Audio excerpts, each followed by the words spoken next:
ಹಾಡಹಗಲೇ ಹುಲಿ ದಾಳಿ ನಡೆಸಿ ಹಸುವನ್ನ ಕೊಂದು ಹಾಕಿದ್ದು ಗ್ರಾಮದಲ್ಲಿ ಭಯವನ್ನ ಉಂಟು ಮಾಡಿದ್ದು ಹುಲಿ ಸೆರೆ ಹಿಡಿಯುವಂತೆ ಗ್ರಾಮಸ್ಥರು ಪ್ರತಿಭಟನೆ ನಡೆಸಿದ್ದಾರೆ. ತಾಲೂಕಿನ ಹನಗೋಡಿನಲ್ಲಿ ಈ ಘಟನೆ ನಡೆದಿದೆ. ಹನಗೋಡು ಗ್ರಾಮದ ಪಶು ಆಸ್ಪತ್ರೆಗೆ ಹೋಗುವ ರಸ್ತೆ ಬಳಿಯ ತೋಟದಲ್ಲಿ ಚಂದ್ರೇಗೌಡರಿಗೆ ಸೇರಿದ ಹಸುವನ್ನ ಕೊಂದು ಹಾಕಿರುವ ಘಟನೆ ನಡೆದಿದ್ದು, ಪಕ್ಕದ ಗ್ರಾಮ ಪಂಚಾಯಿತಿ ಸದಸ್ಯ ಶಿವಣ್ಣರಿಗೆ ಸೇರಿದ ಕಾಫಿ ತೋಟಕ್ಕೆ ಎಳೆದು ತಂದು ಹಾಕಿದೆ. ಹುಲಿಯು ಹಸುವಿನ ಮೇಲೆ ದಾಳಿ ನಡೆದ ವೇಳೆ ಜಾನುವಾರುಗಳು ಅರಚಿಕೊಂಡಿದ್ದನ್ನ ಕೇಳಿ ಅಕ್ಕಪಕ್ಕದಲ್ಲಿ ಇದ್ದ ದನಗಾಹಿಗಳು ಕೂಗಿಕೊಂಡಾಗ ಹಸುವನ್ನ ಬಿಟ್ಟು ಪರಾರಿಯಾಗಿದೆ. ವಿಷಯ ತಿಳಿದು ಸ್ಥಳಕ್ಕೆ ಹುಣಸೂರು ವನ್ಯಜೀವಿ ವಲಯದ ಆರ್ಎಫ್ಒ ಸುಬ್ರಹ್ಮಣ್ಯ, ಡಿಆರ್ಎಫ್ಒ ಶಿವಕುಮಾರ್ ಅವರು ಹಾಗೂ ಸಿಬ್ಬಂದಿ ದೌಡಾಯಿಸಿದ್ದಾರೆ. ಪ್ರತಿಭಟನೆಯಲ್ಲಿ ಗ್ರಾಮ ಪಂಚಾಯಿತಿ ಸದಸ್ಯ ಶಿವಣ್ಣ, ಚಂದ್ರೇಗೌಡ, ಮರಿಗೌಡ ಮತ್ತಿತರರು ಮಾತನಾಡಿ, ಹನಗೋಡು ಸುತ್ತಮುತ್ತ 2 ವರ್ಷಗಳಿಂದಲೂ ಹುಲಿ ದಾಳಿ ಮಾಡಿ ಜಾನುವಾರುಗಳನ್ನು ಕೊಂದು ಹಾಕುತ್ತಿರುವ ಹುಲಿ ಸೆರೆ ಹಿಡಿಯುವಂತೆ ಆಗ್ರಹಿಸಿದ್ದಾರೆ. ಈ ಪ್ರತಿಭಟನೆಯಲ್ಲಿ ಮುಖಂಡರಾದ ಮರಿಗೌಡ, ಬಾಬು, ವೆಂಕಟೇಶ್, ಮಹೇಶ್, ಶ್ರೀಧರ್, ಸಂತೋಷ್, ಸುಬ್ರಹ್ಮಣಿ, ರಂಗಯ್ಯ ಸೇರಿದಂತೆ 100ಕ್ಕೂ ಹೆಚ್ಚು ಗ್ರಾಮಸ್ಥರು ಭಾಗವಹಿಸಿದ್ದಾರೆ. ಅದು ಏನಂದ್ರೆ ಆದಷ್ಟು ಉದ್ಯಾನದಲ್ಲಿ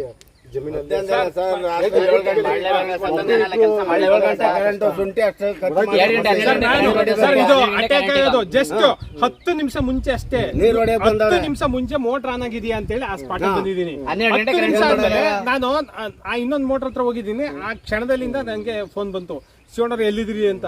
ನಾನು ಇಲ್ಲೇ ಜಸ್ಟ್ ಈಗ ತಾನೇ ಅಲ್ಲಿಂದ ಬಂದಲ್ಲ ಅಂತ ಫೋನ್ ಮಾಡಿದ್ರು ಅವರು. ಅವ್ರ ಪಕ್ಕದಲ್ಲಿ ಜರುಗಿಸ್ತೀವಿ ಅಂದ್ರೆ ಬೇಡ, ಪ್ರಾಬ್ಲಮ್ ಇಲ್ಲ. ಇವಾಗ ನೀವು ಕೋಮಿಂಗ್ ಮಾಡಿ ಅದನ್ನ ಹುಲ್ಲಿನ ಈಗ ಐತಿ ಅನ್ನೋದಾದ್ರೆ ನೀವು ಟ್ರೈ ಮಾಡ್ತೀವಿ ಅಂದ್ರೆ ಓಕೆ. ಯಾಕೆಂದ್ರೆ ಈಗ 15 ಡೇಸ್ ಬ್ಯಾಕ್ ನೀವೀಗ 100% ಇದ್ರಲ್ಲಿ ಎಲ್ಲಿ 5 ಗೆಲೋ ಮಾಡಿದೀರಾ, ಅಲ್ಲೂ ಟ್ರೈ ಮಾಡಕ್ ಆಗಿಲ್ಲ. ಈಗ ಅದು ಬಿಟ್ಬಿಟ್ಟಿದ್ದೀರಾ, ಅದು ಈಗಲೂ ಅಷ್ಟೇನೆ. ಇದು ಫಾರೆಸ್ಟ್ ಹೋಗುತ್ತೆ. ಇದನ್ನು ನಾಳೆ ಹೆಚ್ಚು ಕಮ್ಮಿ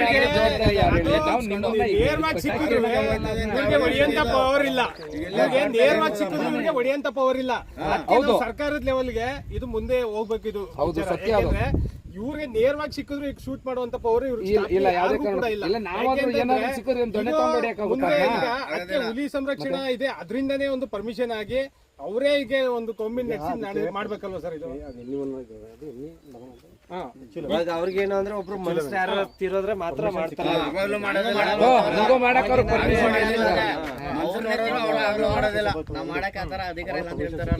ಬಟ್ ಅದು ನಮಗ್ ಸಿಗ್ತಾ ಇಲ್ಲ. ಅಲ್ಲಿ ನಿಮಗ್ ಸಿಗ್ತಾ ಇಲ್ಲ ಅಂತಂದ್ರೆ ನೋಡಿ, ಈಗ ನಿನ್ನೆ ಕಚ್ಚುನಳ್ಳಿ ಆಯ್ತು, ಈಗ ಮೊನ್ನೆ ಕಚ್ಚುನಳ್ಳಿ ಆಯ್ತು, ಇವತ್ತು ಅನ್ಗೋಡ್ ಆಗೈತೆ. ಈಗ ಕಳೆದ ಇದರಲ್ಲಿ ಈಗ ಇಲ್ಲೇ BR ಕೋಲ್ ಹತ್ರ ಆಯ್ತು. ಇಂಥ ಕೇಸು ಸುಮಾರು ಆಯ್ತಾ ಇದೆ. ಅದಕ್ಕೆ ಒಂದು ಶಾಶ್ವತವಾದ ಒಂದು ಪರಿಹಾರ ಸಿಗ್ಬೇಕು. ಈಗ ಯಾಕೆ ಅಂತಂದ್ರೆ ಈಗ ಈ 3-4 ಇದಾವೆ ಅಂತ ಹೇಳ್ತಾರೆ. ಈಗ 100 ಜನಕ್ಕೆ ತೊಂದರೆ ಆಯ್ತದೆ ಅಂತಂದ್ರೆ 7 ಗಂಟೆ 2 ವರ್ಷ 3 ವರ್ಷನೇ ಆಗೋಯ್ತು. ನೀವು ಆಯ್ತು ಏನೋ ಮಾಡ್ತೀವಿ ಇದು ಅಲ್ಲ. ಯಾಕೆಂದ್ರೆ ನಾವು ಸಮಸ್ಯೆ ಬಗೆಹರಿಯೋದಾದ್ರೆ ನಮ್ಗೆ ಏನು ಇಲ್ಲ, ಅದು ಆಗೋದಿಲ್ಲ. ಶೂಟ್ ಮಾಡೋ ಪವರ್ ನಿಮ್ಗೆ ಆಗಲ್ಲ. ಶಿವಣ್ಣ ನನ್ನ ಮನೆಯದಲ್ಲಿ ನಾನು ಹೇಳ್ತಲ್ವ 3 ವರ್ಷದ ಕತೆ ಅನುಭವಿಸ್ತಾ ಇದ್ದಾರೆ. ರೈತರು ಎದುರ್ಕೊಂಡು ಜಮೀನಿಗೆ ಹೋಯ್ತಲ್ಲ, ಬೆಳಿಗ್ಗೆನೆ ಹೋಗ್ಬೇಕು, ರಾತ್ರಿ ಹೊತ್ತು ಹೋಗ್ಬೇಕು, ಹೋಯ್ತಲ್ಲ. ಹೆಜ್ಜೆಗಳು ನೋಡ್ಬಿಟ್ಟು ಮಕ್ಳನ್ನೇ ಇಲ್ಲ, ಬೆಳಿಗ್ಗೆ ಮಾರ್ನಿಂಗ್ ವಾಕ್ ಬರ್ತಿದ್ದವ್ರು ಒಬ್ರು ಬರ್ತಾ ಇಲ್ಲ ಸರ್. ಇವಾಗ ಪ್ರತಿ ದಿನ 8-10 ತಿಂಗಳಿಂದ ಇವ್ರಿಗೆ ಫೋನ್ ಮಾಡಿದ್ದೆ. ನಾವು ಪ್ರತಿದಿನ 5 ಗಂಟೆಗೆ ವಾಕ್ ಹೋಗ್ತಿದ್ರು. ಅರಂಗಿ ಕಾಲುವೆ ಏರಿ, ಇದು ಅಣ್ಣೆಗೆರೆ ಏರಿ ಮೇಲೆ ವಾಕ್ ಹೋಗ್ತಿದ್ರು. ಮೇನ್ ರೋಡ್ ಅಲ್ಲಿ ಹೋಯ್ತಿದ್ರು. ವಾಕಿಂಗ್ ಎಷ್ಟು ಜನ, ಒಂದು 50-60 ಜನ ಹೋಯ್ತಿದ್ರು. ಒಬ್ರು ಹೋಯ್ತಾ ಇಲ್ಲ.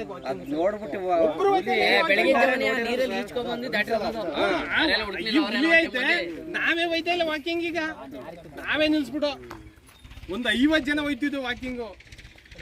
ಇಂಥ ಪರಿಸ್ಥಿತಿಲಿ ಈಗ ನಮ್ಗೆ ಏನು ಒಂದು ಶಾಶ್ವತ ಪರಿಹಾರ ಸಿಗಕ್ಕೆ ಒಂದು ವ್ಯವಸ್ಥೆ ಆಗಬೇಕು. ಬೇಡಿಕೆ ಅಂದ್ರೆ ನಿಮ್ಗಿಂತ ಮೇಲ್ಪಟ್ಟ ಅಧಿಕಾರಿಗಳು ಬೇಡ ನಿಮ್ಮಿಂದ ಮೇಲ್ಪಟ್ಟ ಅಧಿಕಾರಿಗಳು ಸಂಬಂಧಪಟ್ಟವರು, ಅವರ ಚೀಫ್ ಬೆಂಗಳೂರಿನವರು, ಅವರೆಲ್ಲ ಒಂದು ಮಾಹಿತಿ ಹೋಗಿ ಇಲ್ಲ ನಿಮ್ ಲಿಮಿಟ್ಸ್ ಇಂದ ದಾಟ್ ಹೋಗ್ಲಿ ಮುಂದಕ್ಕೆ. ಪಾಪ ನಿಮ್ಗೂ ಒತ್ತಡ ಇರ್ತದೆ. ಕಟ್ಟಾಕಿ ಅಂತ ಅಂದ್ರೆ ಏನಂದ್ರೆ ಅದಕ್ಕೆ ಏನೈತೆ ಅದ್ರದ್ದು ಬಗ್ಗೆ ಕ್ರಮ ಜರುಗಿಸ್ಬೇಕು. ಅದನ್ನ ಯಾರಿಂದ IR ಆಫೀಸರ್ ಇಂದ ಏನ್ ತರಬೇಕು ಅದನ್ನ ತಂದ್ಬೇಕು, ಕ್ರಮ ಜರುಗಿಸಿ. ನೀವೆಲ್ಲ ಕಳಿಸ್ತೀರಿ